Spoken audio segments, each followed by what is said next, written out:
আচ্ছা, এই আলোকবর্ষটা কি? আলো যেখান থেকে উৎপন্ন হয় সেখান থেকে আমাদের কাছে আলো আসতে কিছুটা সময় লাগে, কিন্তু এটা এতটাই স্পিডে হয় যে আমরা বিন্দু পরিমাণে বুঝতে পারি না। আর এই আলোর স্পিড কত জানো?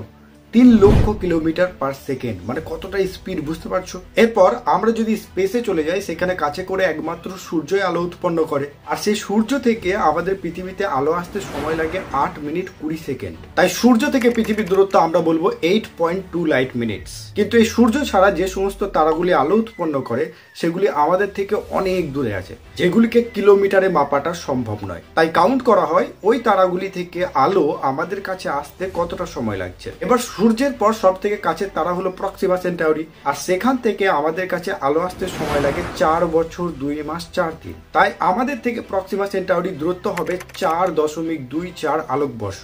সেকেন্ড পার্টটা জানতে হলে এখানে ক্লিক করো, আর এইভাবে ভূগোল জানতে চ্যানেলটিকে অবশ্যই সাবস্ক্রাইব করে রাখো।